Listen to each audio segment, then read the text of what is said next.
Hello, everyone. Rob Goslin here, Director of Space. Welcome to our highlight reel, where we share some of our upcoming classes with you. These are just a few of the amazing modules we offer each month in Space. If you are interested in more information to enroll or to vote on these courses, please check the individual links below. We look forward to seeing you in Space. Hi, my name is Carl Edlund Anderson, and I'm an instructor in Signum University's Department of Language and Literature, teaching courses on Old Norse and Germanic philology. In Signum's space program, we're starting a new cohort for Advanced Old Norse, a continuing series of month-long modules in which we read medieval Old Norse literature in the original language. Anyone with a reading knowledge of Old Norse, or even modern Icelandic, can join the modules in this series. Recently, we've been reading Volsunga's Saga of the Volsungs, one of the best-known legendary cycles of the pre-modern Germanic-speaking world. Stories that influenced the operas of Richard Wagner, the fantasies of J.R.R. Tolkien, and many other modern creative artists. But the corpus of medieval Old Norse literature is vast, and in the future we'll be picking out other sagas of history or legend or mythological tales from the Eddas to read and discuss together. And I'll look forward to you joining us for that journey in Signum's space program.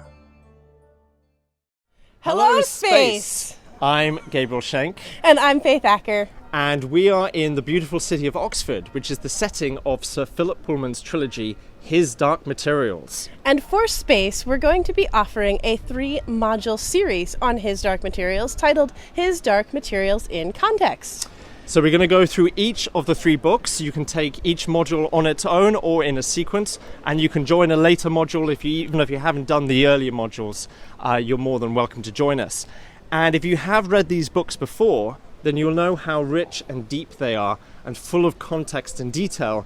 And we're going to be unpacking some of that detail, looking at the influences on Pullman from the Bible, from Milton, and from Blake, as well as others.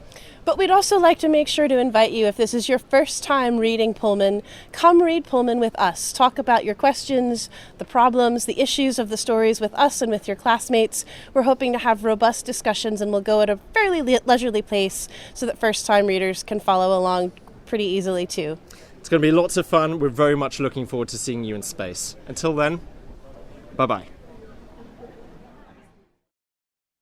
Hello, I'm Dr. Amy H. Sturgis. I'm faculty at Signum University, and now it is my delight to offer a space module on one of the most important and influential haunted house novels ever written, The Haunting of Hill House by Shirley Jackson. Why is this such a successful example of the haunted house novel? What questions was Shirley Jackson raising in its pages? And why have so many creative storytellers, decade after decade, returned to Hill House in creative reimaginings and adaptations and sequels? Let's explore, shall we? Let's investigate Hill House together. I hope to see you in space.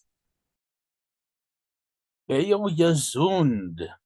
Old English, or one Old English phrase for hello, be well, be sound. So I'm here to talk about for a moment the wonders of learning Old English.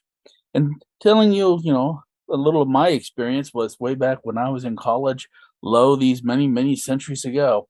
I was taking a linguistics course, and that's where I got introduced to Old English, studying the history of the English language, and I had just begun to find out who this Tolkien guy was, and the Hobbit and Lord of the Rings, and how much the language that was Old English and the languages, or some of the languages that are in the Lord of the Rings, resonate with one another, and I got just terribly excited. So I undertook the study of Old English, and here we are. And all these years later, I still love it. So let me introduce to you a series, an ongoing series of advanced readings in Old English, and advanced simply because we're not using a beginner's textbook or anything like that, but sitting down with a text or part of a text, each module, to read Old English. And for many of us, including myself, this also means looking up a lot of vocabulary from time to time. But the idea is to familiarize ourselves and read what is available in Old English.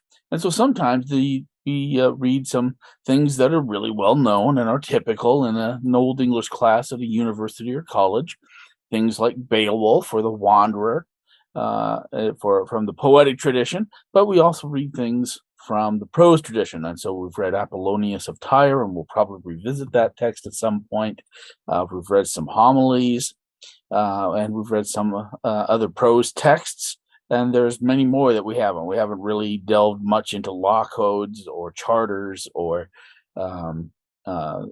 the medical books or anything like that. But, right, there's a lot to choose from. And so each month, each individual module, alternating between poetry and prose, we take on a new text and see how far we get. There is no rush. There's no need to rush. So we go at the pace of the class wants to go at, and we can stop and pause and ponder things and what this word means or what this context means or what is making sense and all those kinds of things. So it is a really, really good time, and we have some really great people, and I invite you to join us. So Godna Dai, good day. Hi, everybody. I'm Faith Acker, faculty at Signum in the graduate program and also an avid participant in the Signum Space program, both as faculty and also as a student. Today, I'd like to invite you to join me for my intermediate Latin translation module, in which we'll be translating selected psalms from the Biblia Sacra Latina, otherwise known as the Latin Vulgate. This module will work best if you've completed some introductory Latin textbook, such as Wheelock's Latin, but others are fine too. It's designed to be approachable both for recent learners and even still late beginners, as well as for people whose Latin is a little bit rusty who would like to brush up on some of their grammatical forms. Because it's an intermediate module, we'll go at a fairly gentle pace, probably translating between 4 and 6 psalms across our 8 sessions. I'll have a few psalms in mind at the start, but I'm also always happy to adapt to the interests of any particular class. Whether you know them from other contexts or not, the Psalms are a great introductory Latin resource because they've been translated a lot of other times, both out of their original Hebrew and also from the Latin. We'll go slowly through the Psalms we've selected, reviewing grammar and looking at some nuances of translation along the way, as well as evaluating the translation choices others have made and thinking about different ways to interpret texts. I really look forward to seeing you there. Thank you. Hi, I'm Sara Brown, and I'm a literature instructor with Signum University Space Program. And I'm going to be teaching a 4-week space course on J.R.R. Tolkien's work, The Unfinished Tales of Númenor and Middle-earth. This is a collection of stories and essays by Tolkien that are filled with all the wonderful elements of storytelling that are to be found in the Silmarillion, The Hobbit, and The Lord of the Rings, and yet, for some reason, they're less well known and less studied. Some, like Aldarion and Arendis, the mariner's wife, offer a compelling insight into the Second Age and the time of Númenor when its glory was at its height. Others, such as The History of Galadriel and Celeborn, The Quest of Erebor, or The Hunt for the Ring, shed further light on the events of the Third Age that are so familiar to readers of The Hobbit and The Lord of the Rings. So we will discuss some of these stories and place them in the context of the other Middle-earth works. So why should you join this Signum Space class? Because although these tales are quite literally unfinished, they offer further insight into Tolkien's world building and his constant rethinking of his characters. This book is a treasure trove of wonderful extras, glowing gems of Middle-earth lore just waiting to be discovered and wondered over. Tolkien's son Christopher, who compiled and edited this volume, provides a commentary placing each of the tales in the context of his father's works. This book, this class, is for those who just can't get enough of the history of Middle-earth and whose appetite has not been sated by the appendices at the end of The Return of the King. It's an excellent complement to the History of Middle-earth series, also edited and compiled by Christopher Tolkien, but it isn't necessary to have read them. Come and join the rest of us Tolkien nerds and wallow in nerd heaven for 4 weeks. I look forward to seeing you in space. Hello, my name is Robert Steed. I'm a Signum University Space Program preceptor. I offer modules related to East Asian culture, religion, history, and language, primarily. And among those modules is one called Exploring Romance of the Three Kingdoms, which this promo video is focusing on. Romance of the Three Kingdoms, or the Sangguoyani, is a major work of classical Chinese pre-modern historical fiction. It's a touchstone of Chinese elite and popular culture. There's been a nearly endless series of operas, cartoons, films, paintings, musical pieces, all drawing on themes and topics derived from this novel. The characters in it are colorful. The action is pretty consistent. It was written for a popular audience, and so it reflects a lot of those themes and ways of storytelling that a pre-modern Chinese audience would find to be engaging. If you look at the scene on my virtual background, we see a still from depicting a scene from the Battle of the Hulao Gate, or the Tiger Trap Gate, where the three great warriors Liu Bei, Guan Yu, and Zhang Fei are all literally running circles around the greatest warrior of all, Lu Bu. And the novel tells us, right, how that turns out. So anyway, if any of this kind of thing sounds like it would be fun or interesting for you, please come join us for this module. I really look forward to working with anyone who shows interest in learning and about this novel and in reading it together. Thank you. Hi, I'm Sara Brown, and I'm a literature instructor with Signum University Space Program. And I'm starting another of my modules on Terry Pratchett's Discworld. This one is called Quis, Custodiet, Custard. First, because that's so very Pratchett, and second, because this course is all about the City Watch. We'll be looking at some of the most iconic characters in the Discworld, including His Grace, the Duke of Ankh, Commander Sir Samuel Vimes, or Sam Vimes as he's more commonly known, Captain Carrot Iron Founderson, who was adopted by dwarves as an infant, but is in fact 6 foot tall and nearly as broad across the shoulders. His dwarvish name is Kzadbat, which roughly translated means headbanger, which is a logical nickname for a 6'6" man living in a mine built by 4 foot tall dwarves. But apparently he was still quite surprised when he was told that he was human. Captain Angua von Uberwald, a werewolf who maintains a strict vegetarian diet in her human phase, and as a wolf only eats chickens, for which she afterwards leaves discreet payment. And there are other members of the Watch, including Sergeant Fred Colon, Corporal Nobby Nobbs, Sergeant Detritus, Sergeant Cheery Littlebottom, and Constable Reginald Shoe. But of course, the list of characters in these stories would not be complete without Lady Sybil Deirdre Olgivanna Vimes, née Ramkin, Duchess of Ankh, an enthusiastic keeper of dragons, or, and goodness knows we're not allowed to forget him, Lord Havelock Vetinari, Lord Patrician, primus inter pares, of the city-state of Ankh-Morpork, whose rule over the city is so absolute that for only a modest fee, an Ankh-Morpork citizen may walk the streets confident that they will not be mugged more than a few times per year, and they'll always receive a receipt. So why should you join this Signum Space class?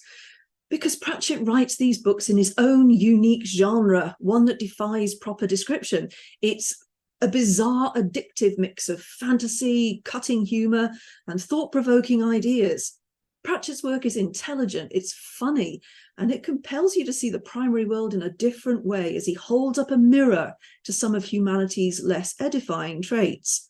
Over the course of 4 weeks, or 8 class sessions, we'll be discussing all the City Watch books: Guards, Men-at-Arms, Feet of Clay, Jingo, The Fifth Elephant, Night Watch, Thud, and Snuff, running at breakneck speed through the streets of Ankh-Morpork and hoping we don't get mugged on the way.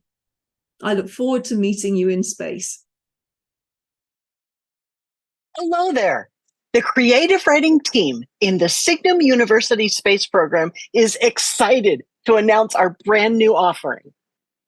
We've been running creative writing classes for 2 years as standalone modules.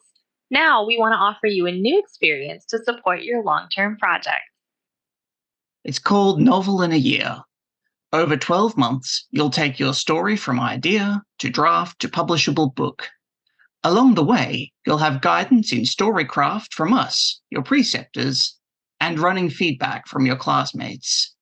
Each module in the series will draw upon lessons from previous classes as we build a community of writers, going through the journey together, encouraging each other every step of the way.